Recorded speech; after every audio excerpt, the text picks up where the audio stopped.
Cum credeam eu până acum că arată un moldovan cu Blackberry? Ce vrei,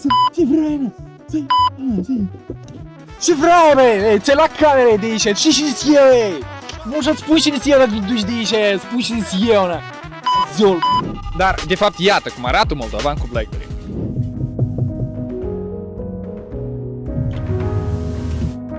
Da, o iubi asta.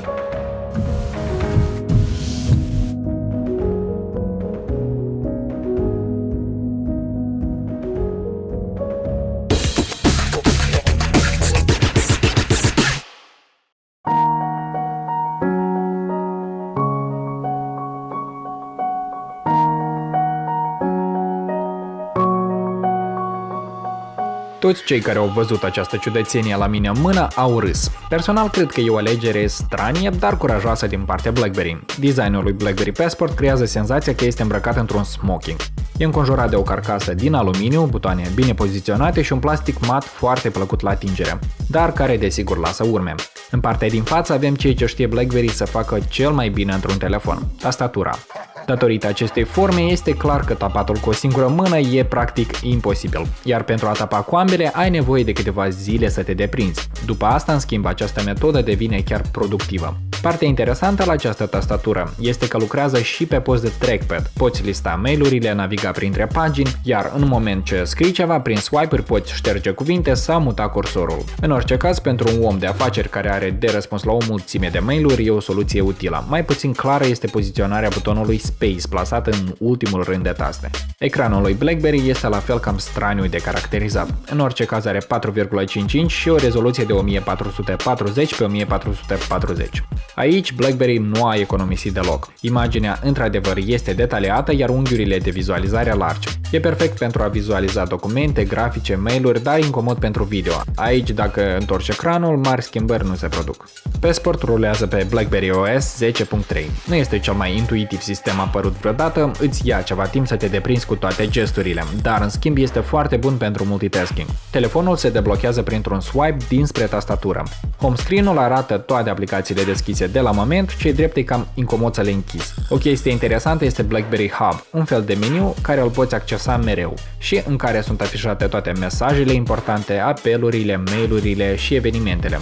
O soluție foarte bună pentru oamenii mega ocupați, dar nu atât de bine gândită. Spre exemplu, uneori în vârful acestui feed apar evenimente enervante de pe Facebook și zile de naștere ale unor oameni care nici nu îi știi. Totodată, Passport îți oferă posibilitatea să te deconectezi de la toată avalanșa de notificări și e-mail-uri doar printr-un swipe de pe lock screen, astfel oprind orice sunet și orice notificare imediat. Blackberry Blend este încă un element interesant, mai ales pentru business. Acesta presupune o aplicație pe desktop care se conectează cu smartphone-ul prin Wi-Fi sau USB și îți arată tot de ce ai nevoie pentru a te descurca pe parcursul zilei. Mail-uri, mesaje la care poți răspunde direct de pe desktop. În caz că ești sunat, la fel ești notificat pe ecranul calculatorului. Totodată poți transfera și fișiere foarte rapid, toate astea adaugă un plus la productivitate. Vizual, întreg sistemul arată tare bine, iar cel mai interesant lucru care m-a făcut să apreciez acest OS sunt aplicațiile. Pe cât de straniu nu ar suna, dar pe lângă magazinul de aplicații Blackberry, unde găsești mai nimic, și Amazon App Store-ul, unde găsești un pic mai mult, aici poți instala aplicații de pe Android. O bună parte din cele indispensabile mie am putut să le instalez aici, nu toate desigur. Asta e un mare plus și pentru oamenii de afaceri și pentru utilizatorii obișnuiți. Foarte interesant arată jocurile pe un astfel de ecran.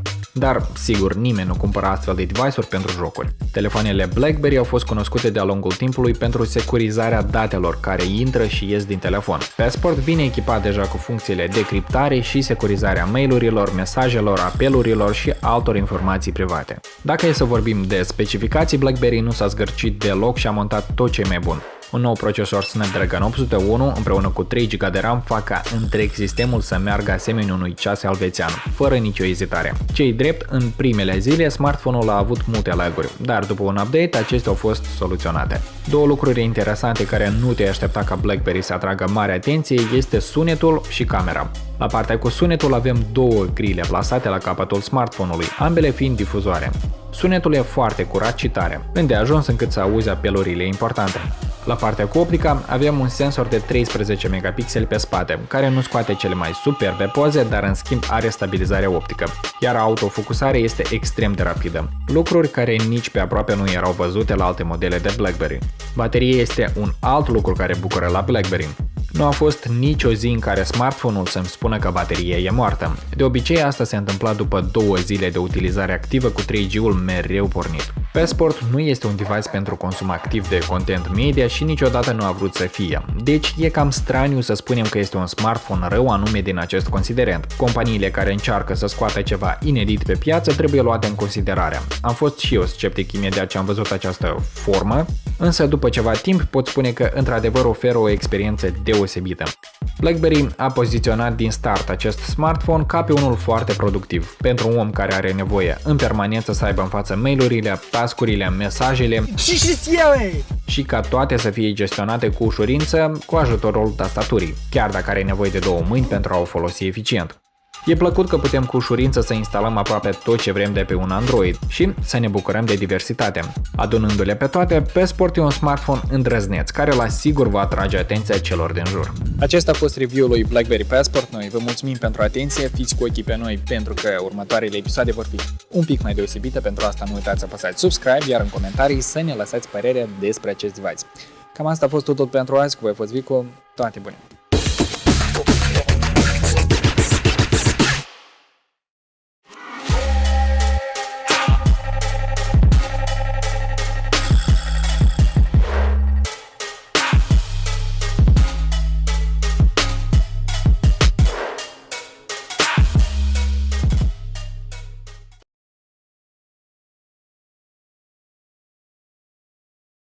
BlackBerry will point you to the fact that this device is the same size as an actual passport, hence the name. At least it is in terms of width and height. It's still over 9mm thick, but at 90.3mm wide it's clear that this is a two-handed device. And that's not a bad thing.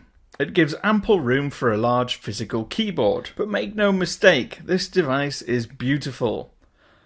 Its glass front, matte black keys, metal chassis and frets give it an incredibly classy look. It's well built and solid. What's more, all the buttons have a great click. Nothing about it feels cheap. Even the matte finished back feels great in hand. Or hands, as it is in this case, thanks to the smooth texture and curved sides. Unlike many Blackberries of old, the battery isn't removable. The only part you can take off is the top panel on the back where the micro SD and nano SIM readers live. The glass panel on the front gently curves towards the edges, matching the curves on the edge of the keyboard. Metal accents and black matte plastic and curves just meet everywhere to create a device that looks brilliant. Anyone coming from an Android or iOS device will find the shape a little unusual, but you can't deny the craftsmanship and quality of materials and how they've been put together. If we talk about that keyboard, I've already published an in-depth look at the keyboard, and in short, it's a 3-row 29-button physical QWERTY. Each of the rows is divided by the trademark metal frets, and each button is large and tapered, making them really easy to type on. But I can't help but feel that an extra row is needed. For the obvious punctuation marks, numbers and shift keys, you have to rely on a row of virtual keys on the bottom of the display. And trying to type switching between virtual and physical keys is quite confusing to the senses. 1 second you've got a really nice resounding click, the next you're just pressing a bit of glass with a fake sort of clicky sound. Still, typing is accurate, and the built-in touch sensitivity is a cool innovation that lets you do all kinds of things, like deleting words and selecting phrases and all other manner of gestures, including scrolling through lists and web pages. But let's deal with the elephant in the room. This is not a device designed for media consumption. BlackBerry never made it for that, so to kind of judge it based on that is a little bit silly. And the display kind of makes that very clear. It's a 1440 by 1440 4.5-inch square LCD display.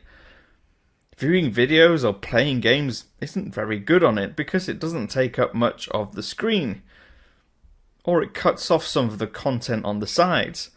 But browsing the web, editing documents, and reading emails is world class. You just seem to see much more of the text on the screen at once without having to zoom in and out or scroll lots of times through the list to get the whole picture. It's 453 pixels per inches, which means that it's really sharp. Text is nice and crisp, and animations are smooth. Viewing angles are good too, although it does have a tendency to make whites a little pinkish when you view it at certain angles. The BlackBerry Passport comes shipped with BlackBerry OS 10.3, and that comes loaded with all the stuff that we know and love about BlackBerry 10 plus a few extra bits. It's now got BlackBerry Assistant, which is the company's attempt to take on Siri and Google Now and Cortana, but it's not quite as fully fledged or reliable. It's great for messaging, emails, finding out weather and directions to various locations, but when you're trying to find out information about, let's say, sports teams or sports players, the information can be either old or just not there at all. But for me, more important than this is that BlackBerry has tried to deal with the whole ecosystem and lack of developers by incorporating Amazon's App Store.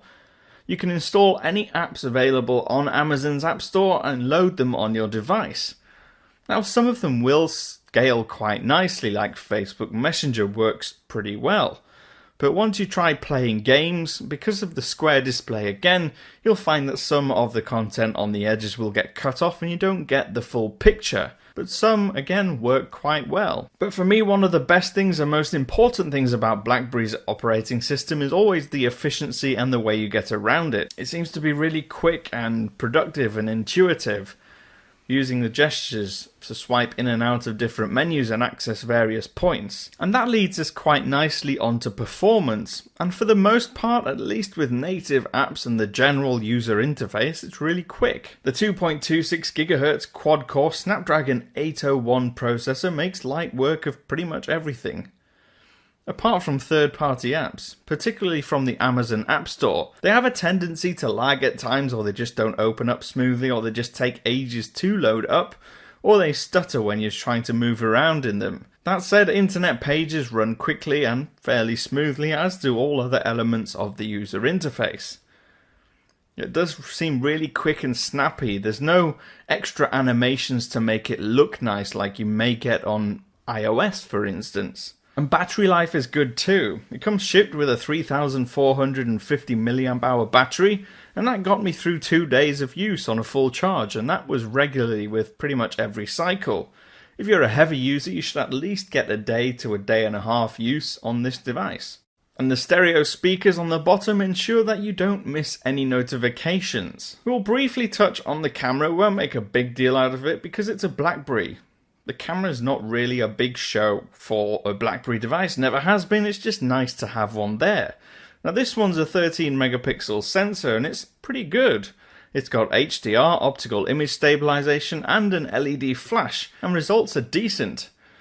Although trying to take them with a square screen isn't the easiest, it's still colours and sharpness are good in daylight, and it does pretty well in low light too, although you do tend to see some noise and graining cropping into your images if it gets a little bit too dark.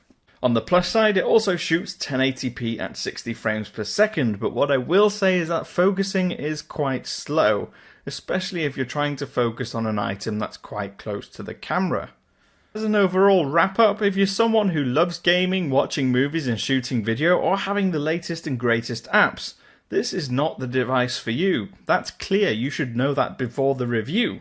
However, if you want an efficient, reliable device with a great physical keyboard, solid build quality and great battery life, then the Passport is the best device on the market.